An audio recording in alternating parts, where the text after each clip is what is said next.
know who that speaker was, but still I'm sorry. And what it resulted in is me having to confront a theme I set, which seems unfortunate when you have to face dying. So I had to think, why did I choose dying? And I don't know why. But I had to think, in the choosing of dying, I chose a word that is not a thing, but a process. I chose the verb. Why did I do that? To choose something that is happening, although something that is defined by its happening until it stops. Dying has an end. That's what makes it dying. But it is still a process. How paradoxical. Hopefully that's the last of the philosophy in my improvised talk. But dying and not death, a process that ends, something that I have to confront.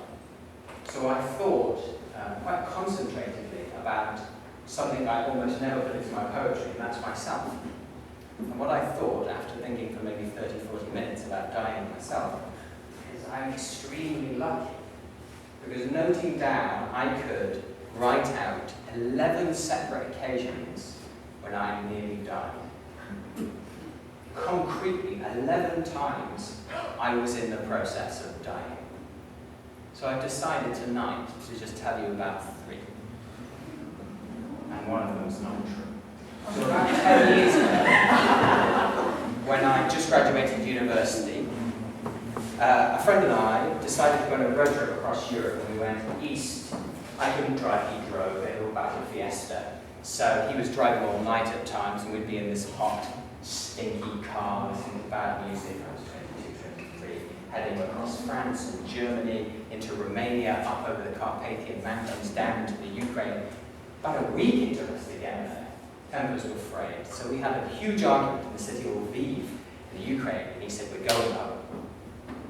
So that morning, after the argument, we faced for the first time in a week west, on a motorway out of Lviv, heading towards Poland. I'm listening to music, I think, Toots and Maytals, I think I was listening to, and I look over, and there's my friend's head on the steering wheel.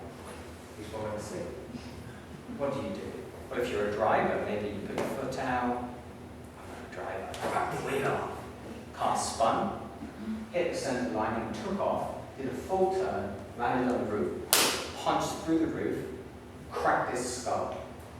Now somehow in mid-air, in that experience of disbelief, how can this be happening? This cannot be happening to me. I tucked myself in, held my knees, and when the car crushed like the DeLorean, I kicked out the window, got out.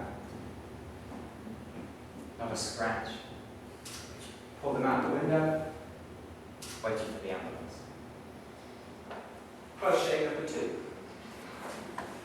Some of you will know that my job before I was a writer, I was a professional martial artist. I used to compete professionally in kickboxing and mixed martial arts, cage fighting if you must.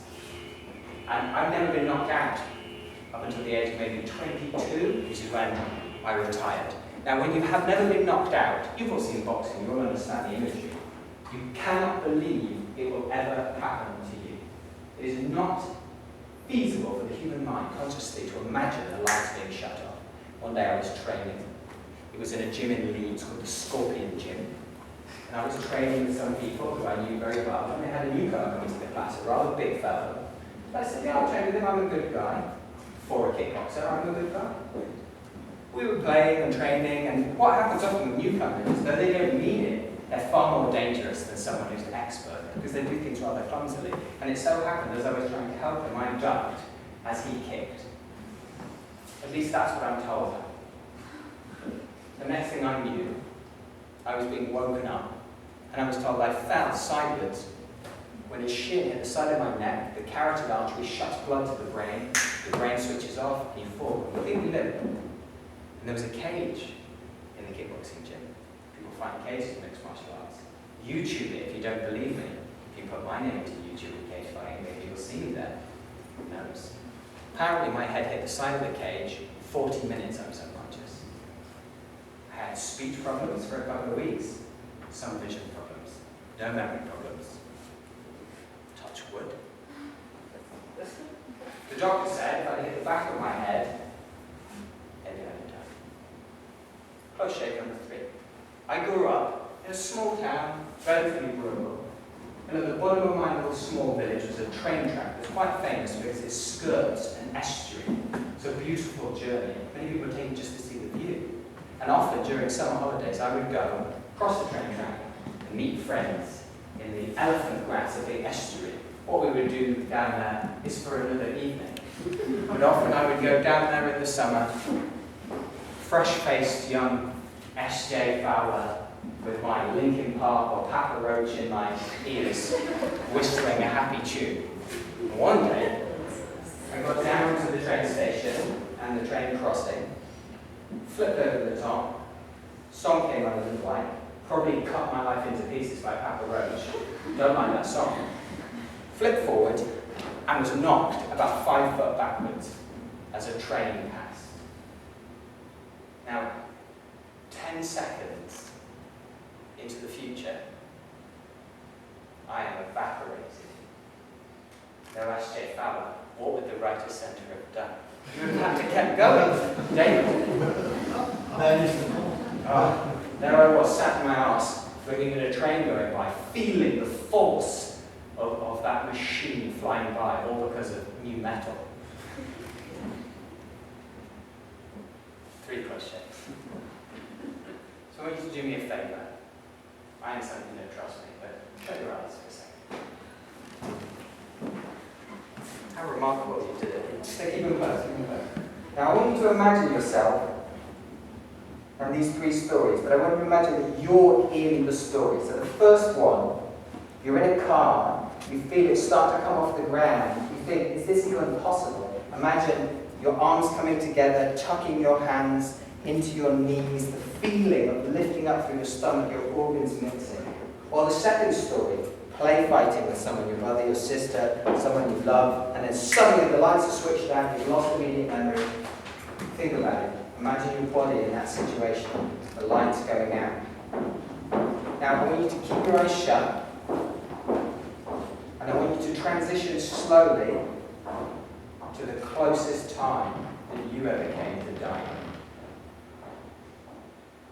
Now if you don't want to think about that, or you've never come close to dying, make something up.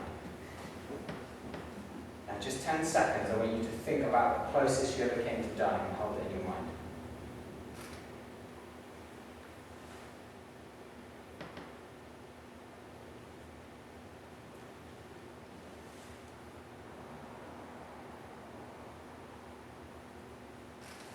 Okay, open your eyes.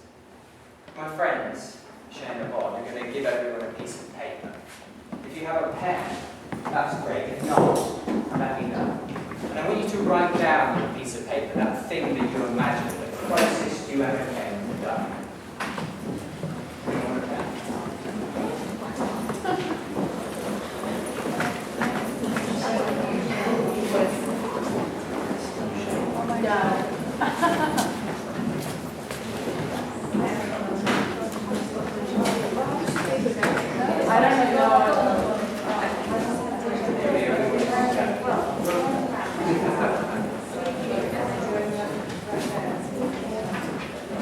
So, just take 10 seconds in the simplest language, write down that incident. If you haven't got a piece of paper, there's one thing around.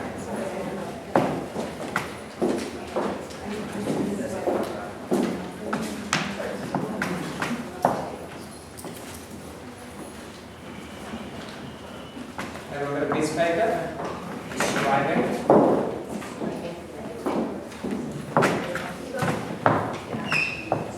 Just 15 seconds. Just write down your invented or your real close shave.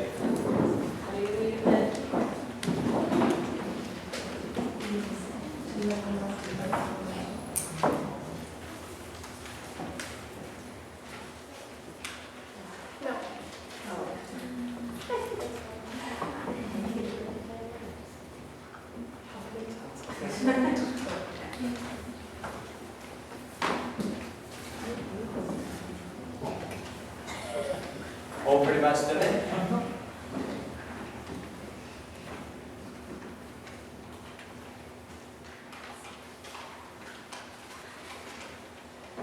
When you're finished, I want you to fold or straighten wrote the paper.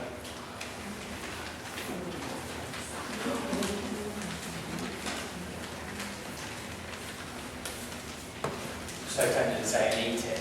Don't say that. And put it in the pocket on your trousers or in your bag that you're least likely to check. Your inside coat pocket, your bottom, your arse pocket, whatever it is. Put it somewhere that you won't remember.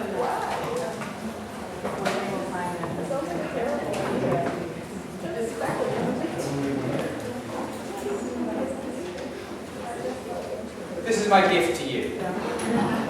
Someday, maybe 2 months, maybe 5 years, you'll pull out that piece of paper and you'll realise the difference between the thing that's on that paper and right now, or that moment, is just time. That was happening quick, this is happening slow. And I know the reason why I chose it for a theme, because against a lot of contemporary thought, I would say it's truly the only thing that binds us, that we are all dying. Now I will read you one piece of literature. I discovered writing late in my life after a career in martial arts, and convalescing from a particularly horrific car crash, I discovered a series of authors, including this one. Death is not an event of life. Death is not lived through. If by eternity is understood not endless temporal duration, but timelessness, then he lives eternally who lives in the present. Our life is endless in the way that our visual field is without limit. The temporal immortality of the human soul, that is, its eternal survival after death, is not only in no way guaranteed, but this assumption will not do for us what we've always tried to make it do. Is the riddle solved by the fact that I survive forever? Is this eternal life not as enigmatic as our present one? Ludwig Wittgenstein. Thank you very much.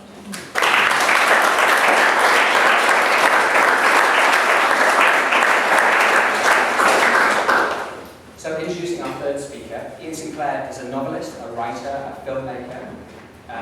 His work is perhaps most readily associated with revolutionising writings about London and its environs, but his oeuvre is far wider than that. His influence on me as a poet is quite extraordinary, and he's one of the most important anthologists that England has had since the Second World War. It's my great pleasure to introduce Ian Sinclair.